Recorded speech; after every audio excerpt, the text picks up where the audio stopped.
wabarakatuh. Halo teman-teman, pada video kali ini kami dari kelompok 7 akan memaparkan hasil tugas kami mengenai infografis analisis CP dan ATP di SD tempat kami melakukan observasi, yaitu di SD 19 Impres Luar. Tugas ini disusun guna memenuhi mata kuliah pengembangan kurikulum yang diampu oleh Ibu Dr. Evi Segarawati Amprih, SPD, MPD. Di sini di kelompok 7 kami beranggotakan 5 orang. Saya sendiri Salma Sasmiarni dengan NIM H052441 dan ada teman saya yaitu Fatima Azahra dengan NIM H05244059. Ada Srinanda Saputri dengan NIM H05245536. Ada Lismawati dengan NIM H05245050 dan juga ada Sandi dengan NIM H05247072. Nah, pada infografis ini hal yang kami bahas yaitu tentang analisis CP dan ATP dan juga keterkaitan CP ATP tersebut dengan dimensi profil lulusan dan yang terakhir poin perbandingan antara kondisi ideal dan hasil wawancara di SD 19 Impres Blawar. Nah, untuk poin-poin tersebut akan dipaparkan oleh teman kelompok saya. Baik, terima kasih atas kesempatan telah diberikan oleh moderator. Langsung saja di sini saya akan menjelaskan mengenai CP dan ATP yang diamati. Yang pertama, penyusunan capaian pembelajaran dan alur tujuan pembelajaran dilakukan secara kolaboratif antara kepala sekolah, guru kelas, guru mata pelajaran, dan komite sekolah. Yang kedua, CP dan ATP disesuaikan dengan konteks sekolah dan karakteristik peserta didik mengacu pada panduan resmi Kemendikbudristek. Yang ketiga, guru menggunakan pendekatan pembelajaran berdiferensiasi yang menyesuaikan dengan gaya belajar siswa seperti auditori, kinestetik, dan lain-lain.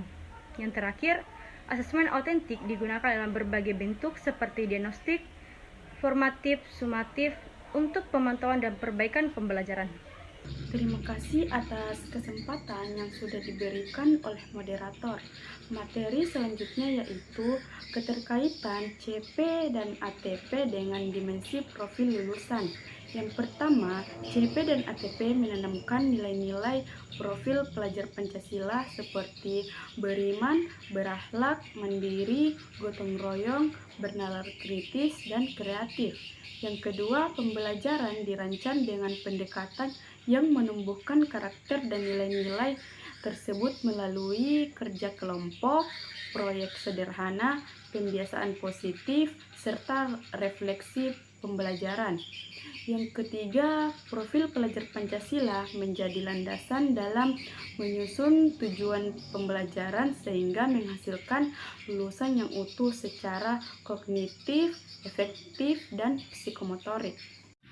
Perkenalkan, nama saya Sandi yang akan membahas tentang poin perbandingan kondisi ideal dan hasil observasi. Poin yang pertama, penyusunan CP dan ATP idealnya dilakukan secara kolaboratif dan kontekstual. Dari hasil observasi menunjukkan bahwa di SD Negeri 19 Impres Luaor, proses ini sudah berjalan kolaboratif dengan melibatkan kepala sekolah, guru, dan komite sekolah. Poin yang kedua, pemahaman guru terhadap kurikulum merdeka secara ideal harus sudah matang dan menguasai istilah serta konsep baru, tetapi hasil observasi menemukan bahwa sebagian guru masih menyesuaikan diri dengan istilah dan konsep baru. Terima kasih kepada moderator. Jadi di sini saya akan melanjutkan materi dari teman saya. Yang ketiga yaitu pembelajaran berdiferensiasi. Idealnya diterapkan secara efektif sesuai kebutuhan dan gaya belajar siswa.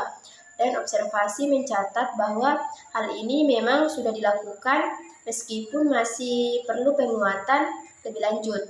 Nah, kemudian yang keempat yaitu penggunaan asesmen autentik. Idealnya variatif dan dijadikan dasar untuk perbaikan pembelajaran dan di lapangan sudah diterapkan dengan variasi yang baik serta efektif untuk pemantauan dan penyesuaian proses belajar mengajar.